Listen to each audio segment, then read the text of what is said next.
al doctor Diego Rojas, cardiólogo de la Fundación Clínica Shayo, que nos orientó para la realización de esta presentación. Entonces, nuestro contenido, primero hablaremos de la definición, luego hablaremos del enfoque en la historia clínica. Nosotros los clasificamos como taquiarritmias y bradiarritmias y posteriormente hablaremos, pues dejaremos unas conclusiones. Entonces, primero definimos qué es ritmo sinusal. El ritmo sinusal es un impulso que se forma en el nodo sinusal, viaja por las aurículas, llega al nodo auriculoventricular y desciende por el sistema His-Purkinje para activar las fibras miocárdicas y se genera a una frecuencia de 60 a 100 latidos por minuto. ¿Cómo lo identificamos? Lo identificamos porque en el electrocardiograma observamos una onda P positiva en las derivaciones de 1, de 2, ABF y la onda P es negativa en la derivación ABR. Entonces nosotros definimos como arritmia pues aquella alteración del ritmo cardíaco sinusal normal que se puede generar por una alteración en la generación, como por ejemplo cuando hay alteración del automatismo normal o cuando hay un automatismo anormal o cuando hay una actividad desencadenada o cuando hay una alteración en la conducción del impulso, por ejemplo cuando hay un mecanismo de reentrada.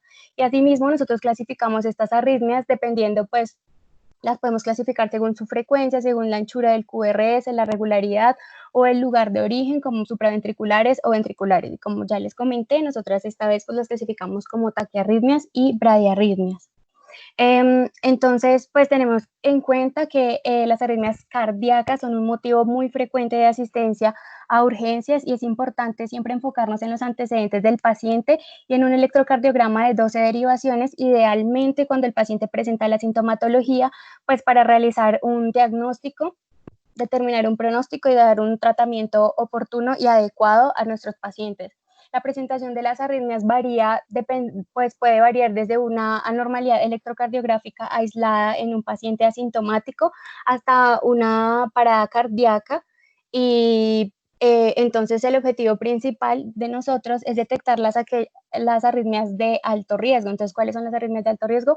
Aquellas que generan un deterioro hemodinámico, que agravan o descompensan una patología que ya tiene el paciente o aquellas que suponen pues un riesgo para la vida de él.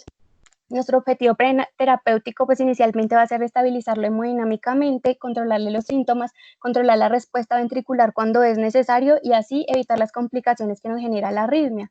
Entonces, dentro de la historia clínica siempre debemos tener como prioridad el estado hemodinámico del paciente. A partir de ahí, pues si el paciente no está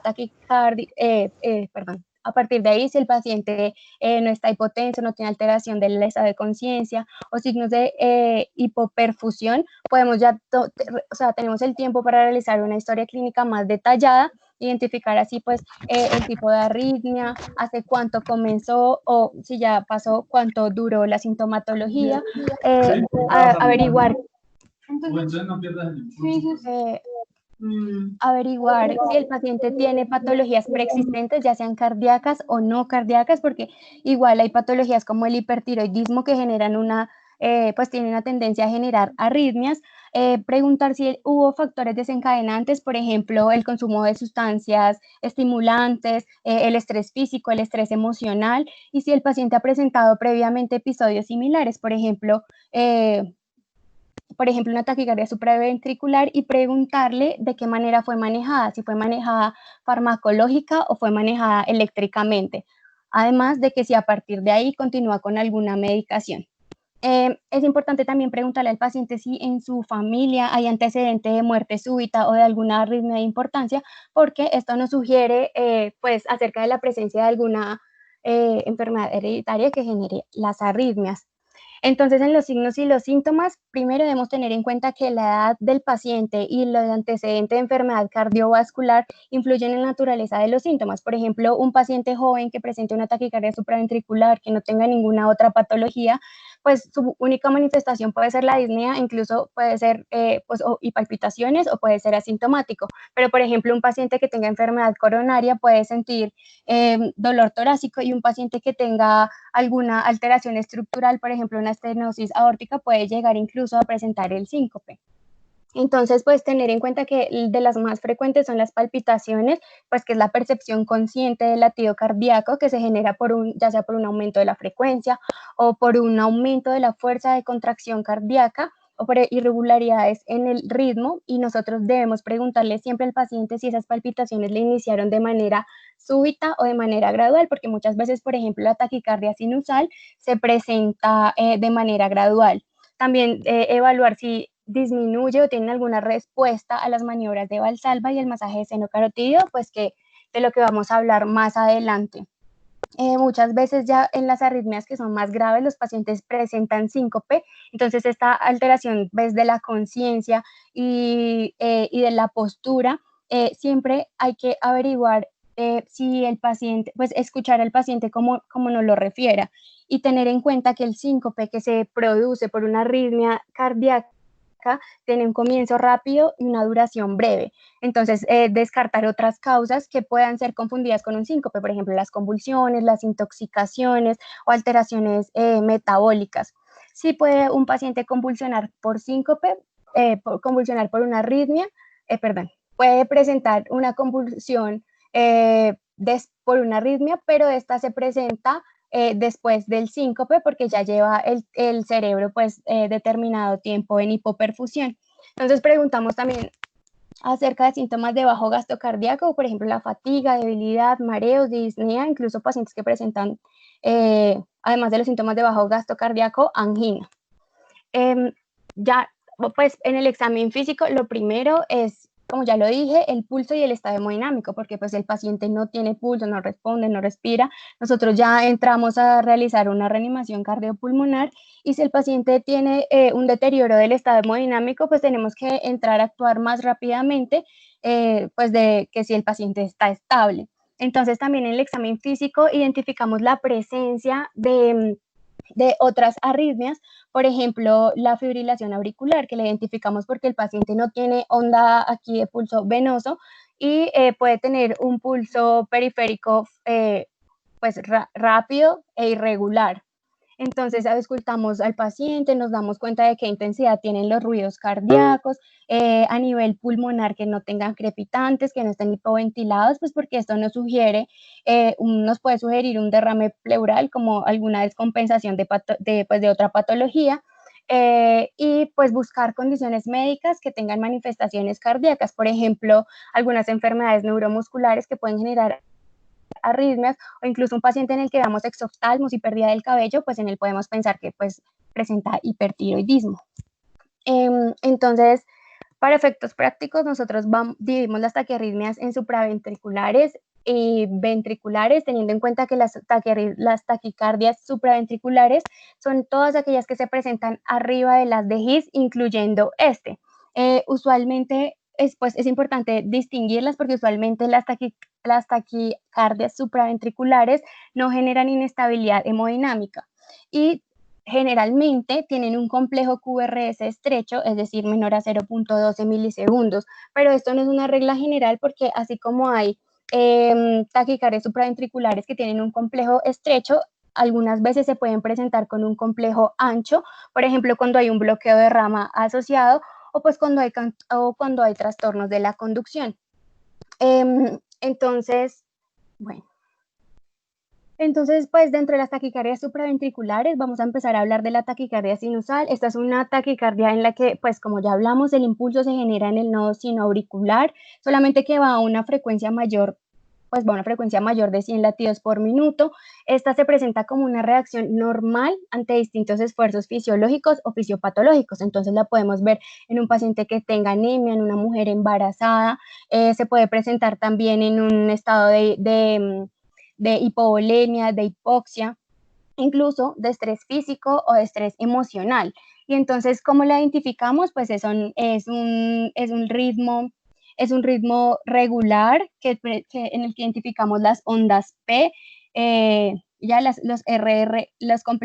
intervalos RR son regulares, pero esta también se puede presentar en casos de infarto agudo de miocardio. Por eso en este ejemplo nosotros vemos que está la onda P, pero además de esto hay un infradesnivel del ST, pues que además debe ser identificado y tratado con prioridad. ¿Por qué? Porque el tratamiento de la taquicardia sinusal va dirigido a la causa. Asimismo, el masaje del seno carotidio y las maniobras de Valsalva nos sirven para disminuir gradualmente pues la frecuencia cardíaca, pero después de que se suspende, el paciente vuelve a presentar la taquicardia sinusal. Entonces, encontramos también las extrasístoles auriculares, hacen parte de las taquicardias supraventriculares.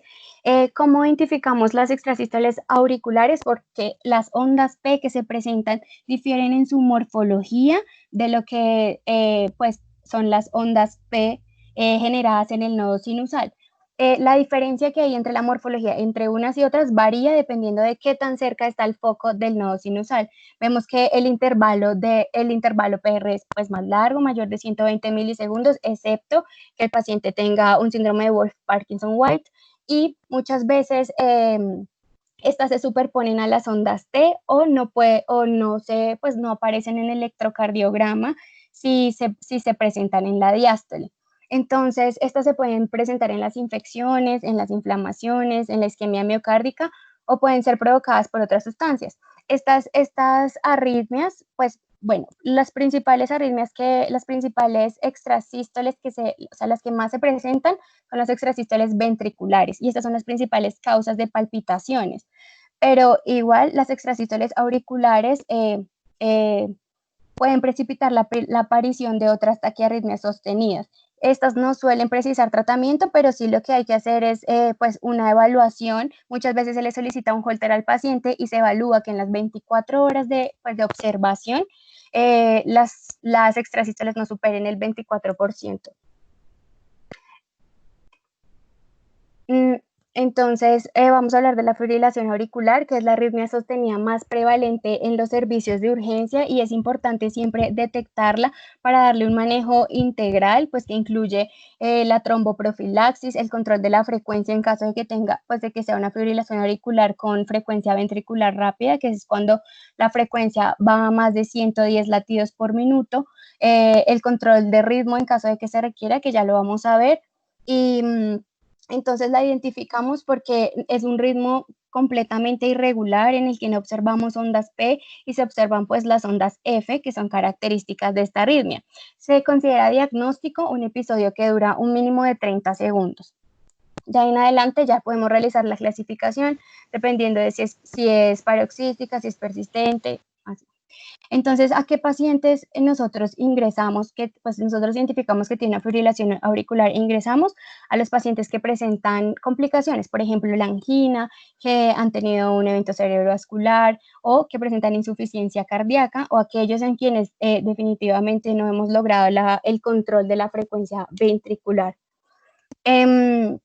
Entonces, pues uno de los pilares del manejo de la fibrilación auricular es la profilaxis de tromboembolia. Nosotros como norma, inicialmente debemos realizar la escala de Chasles-Basque y la escala de Hasbled para definir el requerimiento de anticoagulación del paciente y evitar así los futuros eventos cerebrovasculares. Y en caso de que nosotros queramos llevar el paciente al ritmo, debemos también realizar una tromboprofilaxis si el paciente lleva más de 48 horas con la arritmia, o si no sabemos cuánto tiempo lleva pues con la fibrilación auricular. Pero si nosotros estamos seguros de que el paciente lleva menos de 48 horas con la fibrilación auricular, lo que podemos hacer es administrarle heparina, y en ese caso se podría realizar la cardioversión. Pero entonces,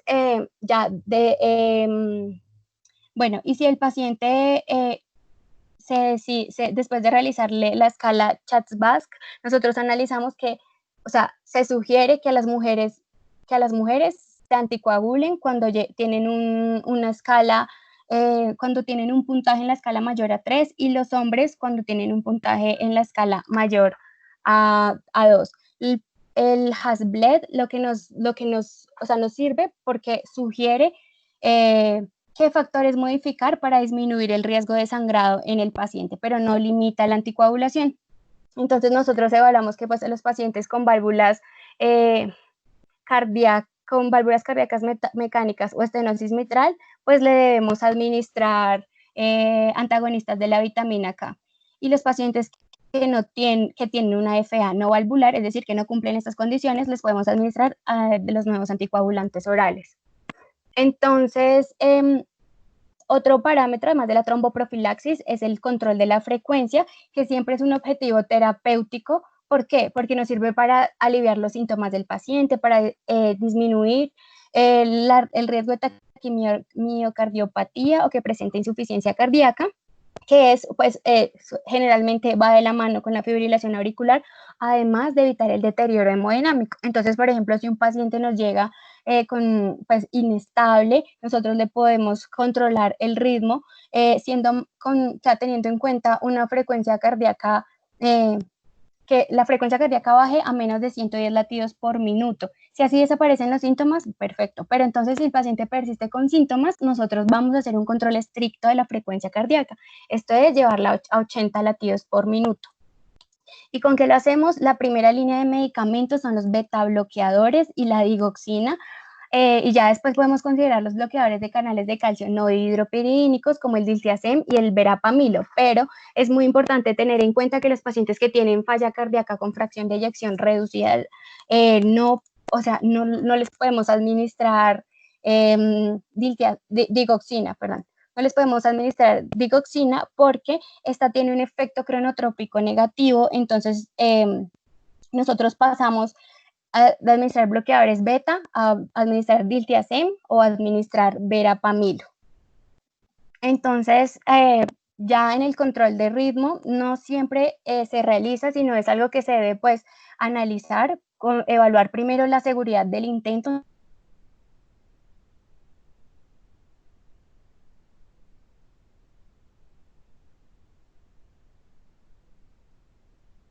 Tres semanas antes y luego continuarla 4 semanas después, pues para disminuir el riesgo de embolismo. Evaluar si definitivamente se persigue el ritmo sinusal en el servicio de urgencias. ¿Por qué? Porque entonces hay condicionantes a favor y condicionantes en contra de llevar el paciente al ritmo. ¿Qué nos hace, que nos apoya la idea de llevar el paciente al ritmo? Que sea su primer episodio, que tenga historia de fibrilación auricular paroxística, que la fibrilación auricular sea por alguna causa transitoria o que el paciente en este momento esté presentando síntomas graves. Porque es ideal llevar un paciente al ritmo sinusal nuevamente porque van a mejorar pues claramente sus síntomas, se va a prevenir la taquimiocardiopatía como ya lo describí anteriormente, va a disminuir el riesgo de falla cardíaca y va a disminuir el riesgo de trombos intracavitarios pues que pueden embolizarse. Pero si el paciente, por ejemplo, lleva más de 2 años con su fibrilación auricular o ha tenido recaídas después de que lo han cardiovertido, pues ahí habría que considerar volverlo a llevar al ritmo sinusal. Pero hay que tener en cuenta que todo paciente que tenga inestabilidad hemodinámica requiere la cardioversión sincronizada. Entonces, pues siempre que se vaya a realizar la cardioversión sincronizada, tener en cuenta que la descarga se realice sobre las R, ¿para qué? Para no caer, pues para que caiga en la sístole y no llegue a un punto, no, mejor dicho, no quede en un punto vulnerable del ciclo cardíaco y pues previa sedación. Entonces, cuando no se realiza la cardioversión eléctrica sincronizada, nosotros podemos administrar fármacos y dentro de ellos podemos administrar la amiodarona.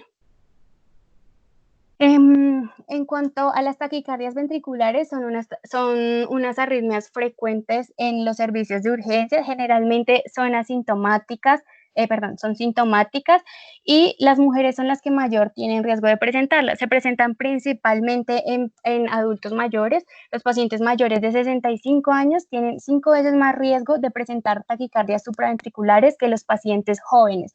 Y entonces dentro de los síntomas, así como lo mencioné al principio, pueden presentar fatiga, mareo leve, disnea, alteración de la conciencia. Y aquí el síncope y el presíncope son menos frecuentes, pero se presentan más en personas mayores. Entonces, nosotros evaluamos qué tan ancho es el complejo QRS. Si el complejo es estrecho, nosotros ya empezamos a evaluar si el paciente, la regularidad de las R, la presencia de P o no, y de acuerdo a eso, pues hay unos algoritmos mediante los que nosotros podemos determinar específicamente qué tipo de arritmia supraventricular está presentando el paciente, pues para dar un manejo dirigido.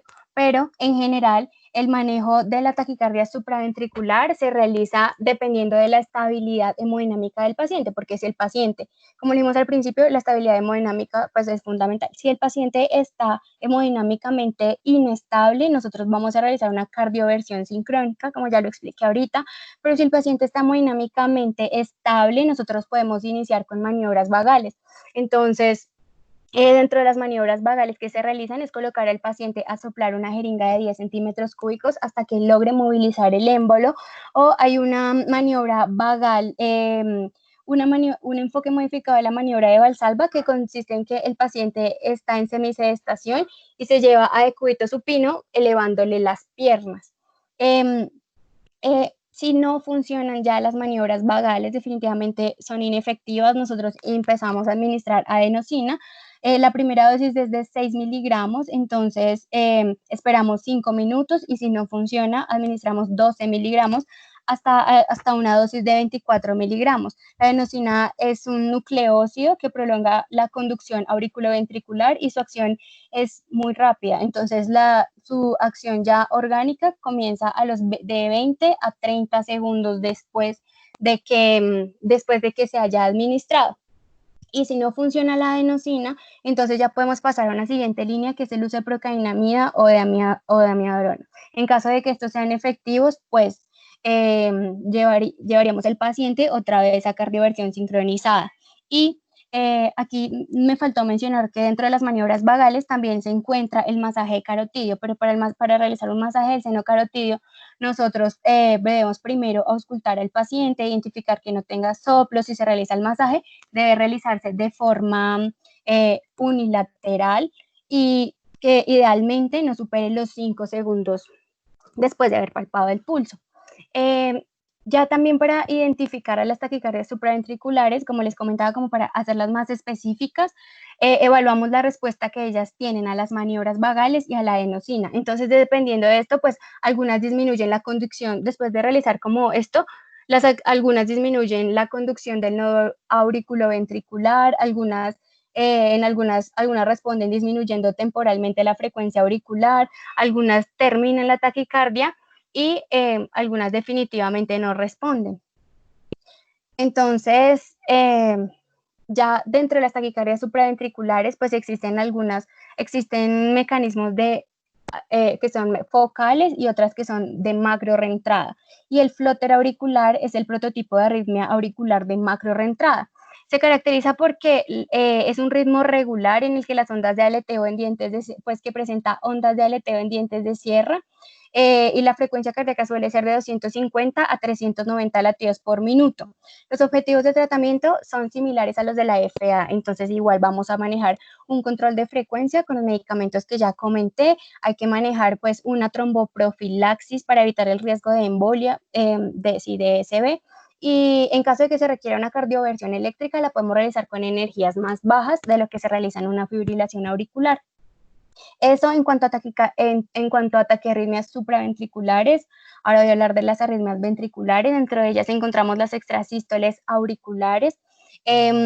¿Cómo identificamos un extrasístole auricular? Porque es una aparición prematura de un complejo QRS de forma anómala, que dura generalmente más de 120 milisegundos y la onda T suele ser grande y en una dirección contraria a la deflexión principal del QRS. Entonces, estas generalmente no requieren un manejo específico, sino solamente pues continuar la vigilancia y pues tranquilizar al paciente. Y nosotros podemos hablar de que se presentan, o sea, las podemos clasificar según su presentación. Entonces podemos hablar de bigeminismo, de trigeminismo y de tetrageminismo. El bigeminismo es cuando nosotros vemos parejas de complejos. Entonces, por ejemplo, imagínense de aquí a aquí, nosotros vemos uno normal y uno prematuro, uno normal y uno prematuro, así. El trigeminismo es cuando nosotros vemos uno prematuro después de dos normales, entonces podría ser en el que vemos dos complejos QRS normales y después vemos uno prematuro, y en este caso pues observamos una pausa compensatoria que usualmente es toma el doble de tiempo de lo que tomaría entre un complejo QRS y otro normalmente, y pues el tetrageminismo, que es que hay un complejo prematuro después de 3 complejos QRS normales. Entonces también las clasificamos de acuerdo si se de a cuántas se presentan, ¿no? Entonces aquí hay una, pero si hubieran 2 sería una dupleta, si hubieran 3 sería una tripleta, y ya cuando nosotros, nosotros tenemos una tripleta, no, de las tripletas en adelante nosotros ya dejamos de hablar de extrasístoles auriculares, sino hablamos de taquicardia ventricular. Entonces, el tratamiento de estas, pues muchas veces requiere beta bloqueadores en caso de que el paciente tenga una frecuencia cardíaca elevada, o sea, que esto se le esté generando, mejor dicho, que la taquicardia le esté generando las extrasístoles auriculares, le manejamos con beta bloqueador. Pero si algunas veces se presentan estas en situaciones de bradicardia, entonces en ese caso nosotros administraríamos pues atropina, teniendo en cuenta que esta es una arritmia que se presenta comúnmente en pacientes ya mayores. Y ya, como les dije, la taquicardia auricular es cuando se presentan de tripletas en adelante, es decir, más de 3 extrasístoles ventriculares consecutivas, y así como ya les mencioné, los complejos QRS tienen una forma anómala, su duración excede los 120 milisegundos, y pues el vector ST se dirige en sentido contrario a la flexión principal del QRS, como en las extrasístoles ventriculares. Entonces, aquí nosotros tenemos que evaluar en qué condiciones llega nuestro paciente. ¿Por qué? Porque el paciente puede ser, pues dependiendo de la arritmia, el paciente puede presentar episodios cortos, episodios asintomáticos, algunos presentan episodios que no son sostenidos y hay unos que están hemodinámicamente estables. Entonces, si el paciente pues está hemodinámicamente estable, lo que debemos hacer es administrar intravenosamente amidarona o procainamida, pues se administran en bolos y posteriormente se continúa la infusión hasta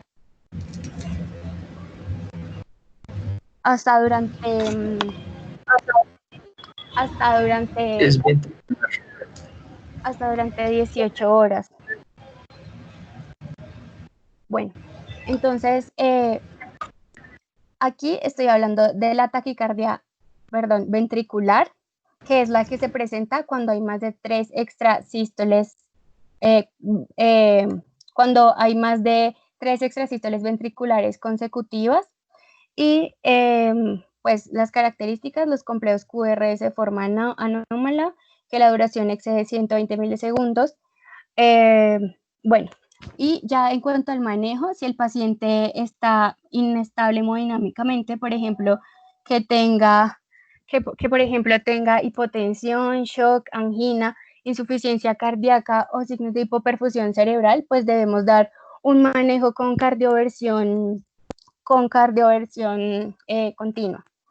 Y si el paciente pues ya está inestable hemodinámicamente, no tiene pulso, no responde, no respira, pues estamos hablando de un ritmo de paro. Entonces ya entraríamos a aplicar los algoritmos de la AJA, pero ya, por ejemplo, si nosotros damos un tratamiento agudo, posteriormente podemos administrar un tratamiento prolongado con beta bloqueadores, como sotalol o amidarona, pues para limitar que el paciente haga después un ritmo de paro. Y otra arritmia ventricular es la fibrilación ventricular, que se identifica por la presencia de ondulaciones irregulares, de contorno y amplitud variados. En esta no se ven los complejos QRS, ni las ondas ST, ni los segmentos ST, perdón, ni las ondas T característicos, pues como en las demás. Y aquí existen ondas fibrilatorias, entonces ellas tienen una amplitud fina, como pueden ver, de 0, pues hasta de 0.2 milivoltios, en el caso de la fibrilación ventricular prolongada. Estos siempre se tratan de un colapso hemodinámico, así que nosotros debemos entrar a aplicar el algoritmo de los ritmos de paro que nos sugiere la AJA. Entonces, pues este es el algoritmo modificado en el contexto de la pandemia. Entonces, lo principal, pues inicialmente es tener los elementos de protección personal, considerar si es apropiada la reanimación cardiopulmonar y pues comenzar. Entonces nosotros ahí evaluamos si el paciente tiene un ritmo desfibrilable o no es desfibrilable. Los ritmos que ya mencioné, pues es la fibrilación ventricular y la taquicardia ventricular. Y pues en estos casos nosotros haríamos desfibrilación con 120 a 200 joules en caso de utilizar un desfibrilador bifásico, o de 300 joules en caso de que el desfibrilador fuera monofásico. Hacemos igual los ciclos de compresiones durante 2 minutos, siempre priorizando la intubación para disminuir el riesgo de aerosolización, mientras la persona que está encargada de la vía aérea intuba, pues se suspenden las compresiones por un momento. Y pues la administración de adrenalina, 1 miligramo cada 3 a 5 minutos, y posteriormente se puede administrar la amiodarona en bolo de 300 miligramos y la segunda dosis en 150 miligramos. Y pues los otros ritmos de paro, la sistolia y la actividad eléctrica sin pulso, pues las compresiones, y no son ritmos desfibrilables. Siempre tener en cuenta las causas las causas reversibles, las 5H y las 5T, pues para tratar a nuestro paciente.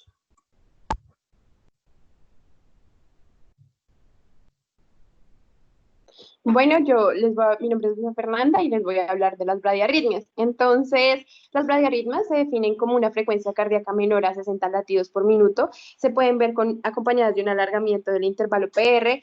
En personas mayores se asocian más a disfunción del nódulo sinusal. En cambio, en personas jóvenes puede ser completamente fisiológica, como en las personas deportistas jóvenes y bien entrenadas.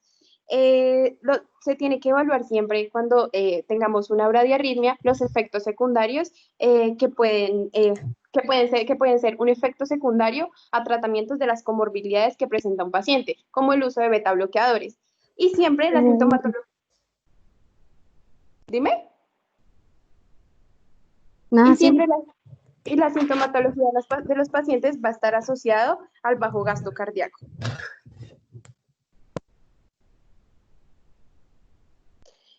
Vamos a hablar de la bradicardia sinusal como la primera bradiarritmia. Entonces, es una tasa de impulsos que surgen del nódulo sinusal. Es una frecuencia cardíaca menor a 60 latidos por minuto o a 50 latidos por minuto en pacientes que tengan uso de beta bloqueadores. Tiene ondas P que preceden los QRS con un QRS estrecho. Es asintomática en personas sanas y en deportistas. Puede coexistir con una arritmia sinusal. Y normalmente la frecuencia cardíaca va a estar influenciada por el sistema nervioso, por el sistema simpático y parasimpático, el cual va a controlar la frecuencia cardíaca. Esta bradicardia es de buen pronóstico en las personas que sufren una insuficiencia cardíaca, debido a que esto mejora el llenado ventricular de los pacientes. Y se puede presentar en los pacientes que presentan un infarto agudo de miocardio del 15 al 20%. Se puede también evaluar las comorbilidades o los factores que pueden desencadenar el hecho de tener una bradicardia sinusal, como lo es una cirugía ocular, una hipertensión endocraniana, Chagas, legionela, hipotiroidismo, anorexia y otras comorbilidades. Y se debe el tratamiento indicado para esto es solo si el paciente presenta síntomas de bajo gasto, el cual va a ser dar atropina iniciando con 0.5 miligramos y continuar de 3 a 5 minutos hasta llegar a la dosis máxima, que pueden ser 3 miligramos. Y si el paciente persiste con la sintomatología, se coloca un implante de marcapasos. La siguiente arritmia que tendremos aquí es la arritmia sinusal, la cual es una irregularidad en la frecuencia del ritmo sinusal normal, en la cual varía el intervalo PP. Es una forma muy frecuente, se considera fisiológica, puede ser normal, y la onda P no tiene alteraciones. Esta arritmia está relacionada con el tono vagal, es decir, se puede caracterizar según la etiología, si es respiratoria o no respiratoria. Si el paciente tiene una arritmia sinusal de origen respiratorio, lo que significa es que cuando el paciente genera una inspiración, inhibe la acción vagal, pero cuando genera la expiración, activa la acción vagal. Entonces, esto, por su acción en el nódulo sinusal, va a alterar la frecuencia cardíaca. Y la no respiratoria siempre va a estar más asociada al uso de digoxina u otros medicamentos. Esta arritmia sinusal se puede ver asociada a personas que puedan sufrir síndrome de apnea del sueño y otras comorbilidades. Y si esta arritmia sinusal hace una asistolia, es decir, no genera un ritmo durante más de 3 segundos, ya se puede considerar que el paciente puede estar cursando con una parada sinusal. Ya una parada sinusal se considera como una pausa del ritmo sinusal o una ralentización o interrupción del automatismo espontáneo del nódulo sinusal. Es decir, existe un trastorno en la formación del impulso y el bloqueo o un bloqueo en la salida del impulso. Entonces, el nódulo sinusal es incapaz de dar una descarga y lo que hace es que no existe la contracción. Estas paradas sinusales pueden estar asociadas a infarto agudo de miocardio, fibrosis, edad o hipertoxicidad por digitálicos. Y en los pacientes debe ser tratada cuando los pacientes tengan una parada sinusal mayor a 3 segundos. Otro tipo de arritmia sinusal o bradiarritmia sinusal es el bloqueo sinoauricular. El bloqueo sinoauricular es un hallazgo identificado a nivel del electrocardiograma y puede ser debido a la alteración de la frecuencia de la onda P. Entonces, es una alteración más que todo en la conducción de la onda P. Lo que pasa aquí es que hay una pausa y una ausencia de la onda esperada. Suele ser transitorio y se prolonga si hay una causa subyacente. Este bloqueo puede ser causado por una estimulación vagal excesiva, una miocarditis aguda, una fibrosis de la aurícula, fármacos como la quinina, procainamina, flecaína y digitálicos. Se puede dividir en 3. El primero es en el cual no se puede evaluar, el primero no se evidencia a nivel del electrocardiograma, debido a que este es netamente a nivel del impulso de la aurícula, es decir, hay un retardo en el impulso de la aurícula, y este sería el bloqueo sinoauricular tipo 1. Ya el bloqueo sinoauricular de segundo grado se divide en tipo 1 y tipo 2, en el cual el intervalo PP del tipo 1 empieza a cortarse progresivamente hasta que ya tenemos 2 ciclos de P continuos. Y el tipo 2 es un intervalo PP sin ondas P que se van acortando, pero de la nada tienen un PP continuo. Ya en el grado 3, como es una pausa o un bloqueo del estímulo auricular, no va a haber despolarización de las aurículas, es decir, en el electro no evaluaremos la presencia de ondas P. Ya hablando del síndrome de hipersensibilidad del seno carotidio, entonces es una asistolia ventricular secundaria al cese de la actividad auricular o una parada del bloqueo de la salida auricular.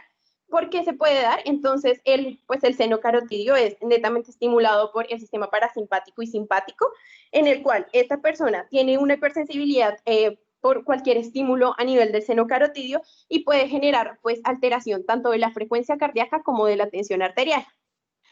Esta se puede manifestar más que todo con síncopes, y el tratamiento no va tan enfocado a modificar las cifras tensionales, sino el tratamiento siempre va enfocado a tratar las causas que estén generando este síndrome de hipersensibilidad. Se dice que este síndrome de hipersensibilidad puede estar dividido en 2, en el cual uno va a ser mediado por la caída o la disminución de la presión arterial sistólica de 50 milímetros de mercurio o de 30 milímetros de mercurio, asociado a síntomas de disminución del gasto cardíaco. O también puede manifestarse de forma cardíaca por una parada a nivel del ritmo mayor a 3 segundos. Se está evaluando el hecho de cambiarlo a mayor a 5 segundos. Esto se puede ver asociado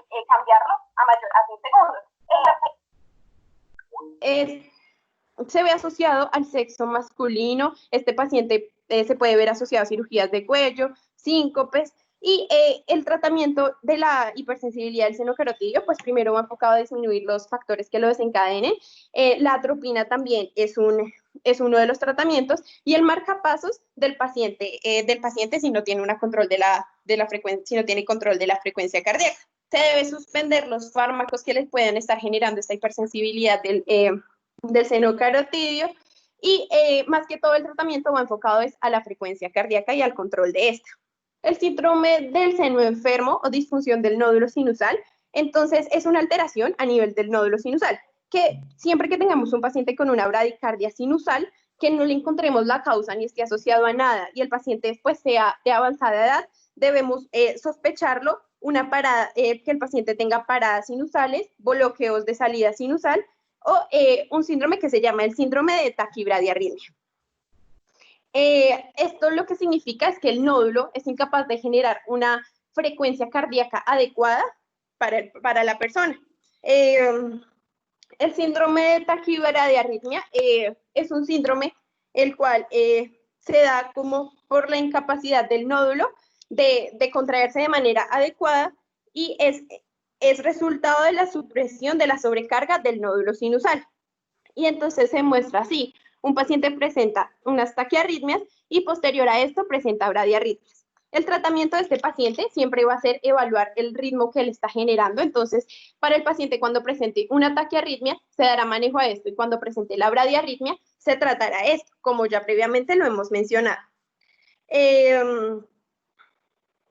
Ya hablando de los bloqueos directamente cardíacos, vamos a hablar de los bloqueos auriculoventriculares. Entonces, los bloqueos auriculoventriculares es una alteración en la conducción de los impulsos. Pueden ser tanto permanentes como transitorios. Sucede cuando el impulso auricular no conduce adecuadamente al ventrículo. Se puede clasificar en 3 grados y la obstrucción puede estar a nivel del nódulo auriculoventricular o de las de His o de las ramas fasciculares. Entonces, vamos a hablar primero del bloqueo auriculoventricular de primer grado, en el cual este se puede evaluar a nivel del electrocardiograma como un alargamiento del PR mayor a 0,20 segundos. El impulso, esto no es un bloqueo en sí, sino esto es un retraso de la conducción. Siempre se debe evaluar el sitio de la disminución de la transmisión del estímulo y este puede ser asintomático en personas jóvenes o personas que hagan deporte, pues, hagan bastante deporte. La estimulación carotidia, si este paciente pues presenta este bloqueo, puede evolucionar este bloqueo a un bloqueo auriculoventricular de segundo grado. El bloqueo auriculoventricular de segundo grado, ya en este bloqueo sí hay una alteración de la despolarización tanto auricular como ventricular. Entonces, este bloqueo se divide en 2 y se evalúa como MOVITS 1 o MOVITS 2. El tipo 1 siempre va a ser una prolongación paulatina del intervalo PR hasta que una onda P ya no conduce. Este se puede ver acompañado en los infartos de cara anterior y puede predecir la mortalidad de cara inferior, qué pena. Y el bloqueo tipo 2 es cuando los PRs son regulares y constantes, pero de un momento a otro la P no conduce. Este ya se ve asociado al infarto de cara anterior y este sí se asocia con mayor mortalidad en los pacientes. Si hay un bloqueo también si hay un bloqueo de rama asociado al electrocardiograma con un bloqueo de auriculoventricular de segundo grado, podemos hablar de que el paciente puede presentar también un bloqueo a nivel de la zona His-Purkinje. Ya hablando del bloqueo de tercer grado, ya es cuando no hay una conducción del estímulo tanto auricular hasta ventricular. Entonces, hay una despolarización auricular por un marcapasos y hay una despolarización ventricular por otro marcapasos. Entonces, lo que vamos a ver aquí es que el paciente va a presentar unas ondas P completamente disociadas de un QRS. Este paciente no tiene conducción auricular. Este bloqueo auriculoventricular de tercer grado, el paciente nos va a referir más que todo que presenta palpitaciones subjetivas y que el paciente siente como que se le vuelca el corazón. Este paciente, para evaluar este bloqueo, siempre se debe iniciar la toma de un holter y el holter se puede alargar, es decir, podemos hacer un holter durante 3 semanas para evaluar en qué momento se manifiesta el bloqueo. Aquí también tenemos que evaluar el ancho del QRS. Si el paciente presenta un ancho del QRS, nos podemos ubicar a que puede ser un bloqueo a nivel infragiciano. Algo que tenemos que tener en cuenta con los bloqueos y con las bradiarritmias es que ningún medicamento va a ser una ayuda en manejo crónico, es decir, ningún medicamento va a ayudar a un manejo crónico, sino el manejo agudo va a ser con atropina. Y si el paciente sigue con la alteración del ritmo, necesitaremos el uso de un marcapasos. Se dice que el marcapasos que podemos usar en estos pacientes, por la alteración de la conducción, puede estimular no solo una aurícula, sino puede estimular ambas aurículas. Y pues concluyendo todo esto, las bradiarritmias no necesitan un tratamiento a menos de que sean sintomáticas o presenten síntomas de bajo gasto asociados. Siempre se debe evaluar las comorbilidades que tiene el paciente, como el uso de beta bloqueadores o diferentes cosas que los predispongan a sufrir a una bradiarritmia o a elevar el tono vagal, y siempre sintomáticas no requieren manejo. Muchísimas gracias.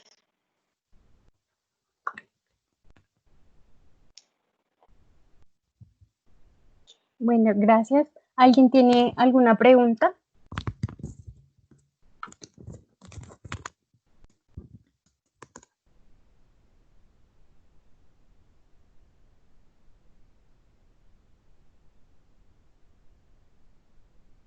No, por mi lado no tengo ninguna. Muchas gracias. Si quieren, el que tenga una pregunta puede usar la manito para como que se respondan en orden.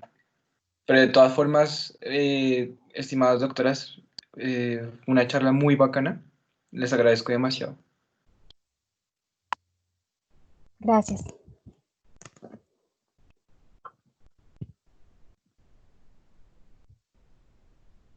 Hay una mano levantada de alguien que dice Mai, que se llama Mai.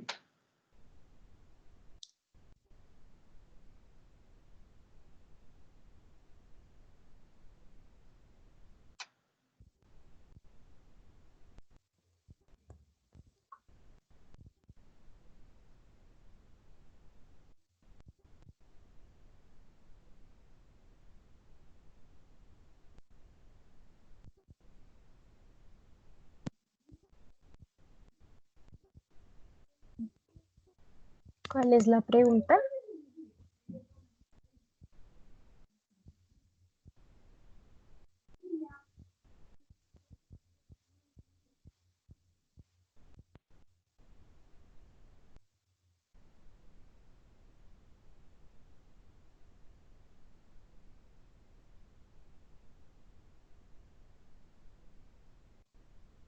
Dice, no.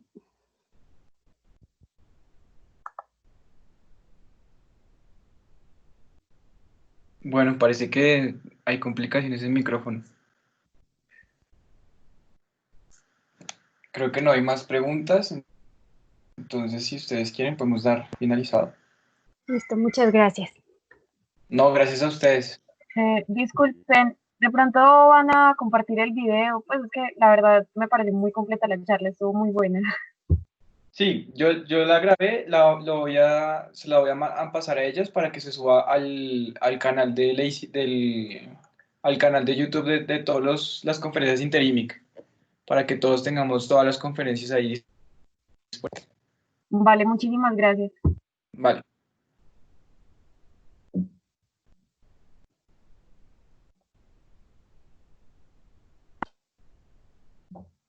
Bueno, felicitaciones, hasta luego, que estén muy Muchas gracias, bien. que estés bien.